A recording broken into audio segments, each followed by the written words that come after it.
और जिस्म थका हुआ। फिर भी दुनिया यही तवक्को रखती है कि तुम हंसकर बात करो, नाराज ना हो और सब्र दिखाओ। लेकिन अल्लाह ताला जिस सब्र की हमसे तवक्को रखते हैं उसे सब्र ए जमील कहा गया है, यानी खूबसूरत और खामोश सब्र। ऐसा सब्र जिसमें न शिकायत हो न माथे पर शिकवा हो, और यही सब्र अल्लाह को बहुत पसंद है। ऐसा सब्र करने वालों के लिए अल्लाह ने बहुत बड़ा इनाम रखा है। हम अक्सर दिल के सुकून की बात करते हैं, लेकिन खुद जाने अनजाने में दूसरों के दिल तोड़ते रहते हैं। अगर तुम वाकई चाहते हो कि तुम्हारा दिल ठीक हो जाए तो सबसे पहले ये देखो कि तुम खुद किसी को तकलीफ तो नहीं दे रहे, किसी की दिल आजारी तो नहीं कर रहे। क्योंकि जो दूसरों के दिलों का ख्याल रखता है, अल्लाह उसके दिल की भी हिफाजत करता है। आज दुबई के मुख्तलिफ स्कूलों से आए हुए कुछ बच्चों से मुलाकात हुई। हमने उनसे कहा कि सिर्फ पढ़ाई में अच्छे होना काफी नहीं, अच्छे अखलाक भी सीखो। तुम कैसे बात करते हो यही बताता है कि तुम कैसी सोच रखते हो।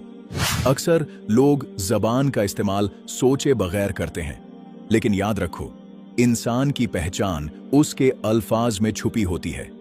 तुम्हारी बातों से, लहजे से और अंदाज से दूसरे फौरन समझ जाते हैं कि तुम संजीदा हो या बेपरवाह, नरम दिल वाले हो या सख्त दिल।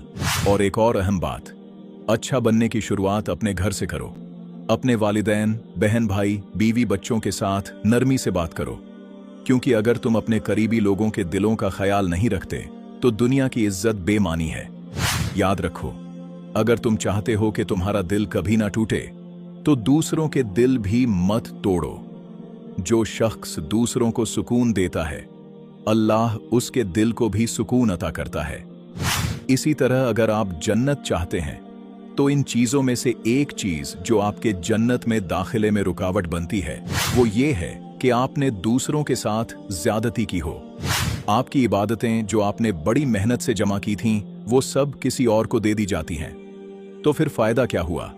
आप नमाज पढ़ते हैं, कुरान पढ़ते हैं, ज़कात देते हैं, सदका खैरात करते हैं, रमजान के रोजे रखते हैं, पीर और जुमारात के रोजे रखते हैं, कमरी महीने की 13, 14, 15 तारीखों के रोजे रखते हैं, इतनी इबादतें करते हैं, लेकिन आप दूसरों को तकलीफ देते हैं, उनको रुलाते हैं, उनके साथ बुरा सलूक करते हैं, क्योंकि आप उन्हीं के साथ रहते हैं मगर उनका ख्याल नहीं रखते। ऐसे में आप खुद अपनी जन्नत के रास्ते में रुकावट बन रहे होते हैं, बगैर किसी वजह के। सोचो, कोई वजह भी नहीं, फिर भी मैं खुद को जन्नत से दूर कर रहा हूं। जन्नत का रास्ता कुर्बानियों और सब्र से भरा हुआ है। बहुत सब्र चाहिए, और इसीलिए अल्लाह ताला हमसे ये चाहता है कि हम ज्यादा से ज्यादा नेकियां करें ताकि जन्नत में दाखिल हो सकें। जैसे मैंने शुरू में कहा था, ये सब आपके पैकेज का हिस्सा है। याद रखो, ये आपका पैकेज है। इसी पैकेज में ये भी शामिल है कि हो सकता है आपकी शादी देर से हो। अगर ऐसा है तो ये दुनिया का इख्तिताम नहीं। आप पहले इंसान नहीं हैं जिनकी शादी में ताखीर हुई। हिम्मत मत हारो। कुछ लोग कहते हैं मैं तो 30 साल का हो चुका हूं। भाई, कुछ लोग इस उम्र में शादी के बारे में सोचते भी नहीं। कुछ की बहुत जल्दी शादी हो जाती है 20 साल की उम्र में, और ऐसे ही। इस्लाम में कोई खास उम्र मुकर्रर नहीं कि आपको उस वक्त तक शादी कर लेनी चाहिए, लेकिन इस्लाम ये जरूर सिखाता है कि कोशिश करें, क्योंकि कोशिश में भी सवाब है, चाहे नतीजा कुछ भी हो।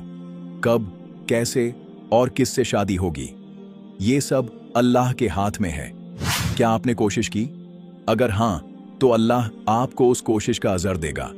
कुछ लोग कहते हैं मैंने कोशिश की लेकिन बात न बनी, बहुत देर से शादी हुई या शादी के बाद तलाकत हो गई। और फिर वो कहते हैं मैंने इस्तिखारा भी किया था, सब कुछ मुसब्बत लग रहा था, फिर ऐसा क्यों हुआ?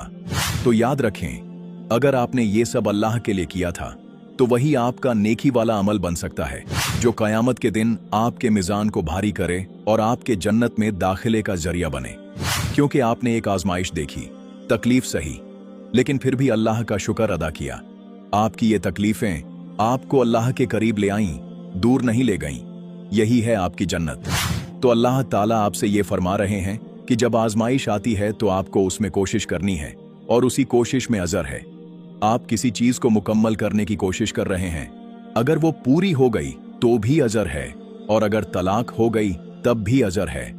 लेकिन अक्सर लोग जब जान जाते हैं कि रिश्ता टूट चुका है, तब भी दूसरों को तकलीफ देते रहते हैं।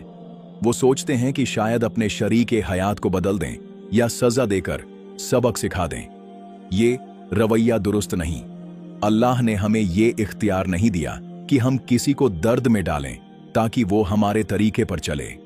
याद रखो, अगर आपने ऐसा किया तो अल्लाह ताला आपको सबक सिखा देगा। अल्लाह फरमाते हैं कि निकाह में हमें इस खूबसूरत तालीम को समझना चाहिए कि या तो किसी को भले तरीके से अपने पास रखो या फिर अहसन अंदाज से जुदा हो जाओ। आपको किसी को तकलीफ देने की इजाजत नहीं दी गई। अगर आपका साथ अच्छा गुजरा हो तो माशाअल्लाह, बहुत खुशी की बात है। आपका घर खूबसूरत है, जैसे अंग्रेजी में कहते हैं ए हाउस ऑन फायर। हालांकि ये अजीब सा जुमला है, क्योंकि घर में आग का मतलब तो कुछ और होना चाहिए, मगर अंग्रेजी में जब दो लोग बहुत अच्छे से रहते हैं तो यही कहते हैं। अगर आपका आपस में गुजारा नहीं हो रहा तो अल्लाह ताला आपको खबरदार कर रहे हैं कि वो देख रहे हैं आप क्या कर रहे हैं। अगर आप जानते हैं कि अब रास्ता खत्म हो चुका है तो बेहतर है कि अच्छे तरीके से जुदा हो जाओ। कह दो, हम दोनों का गुजारा नहीं हो रहा, हमें अलग हो जाना चाहिए। अगर तलाक हो जाती है तो वो इज्जत के साथ हो।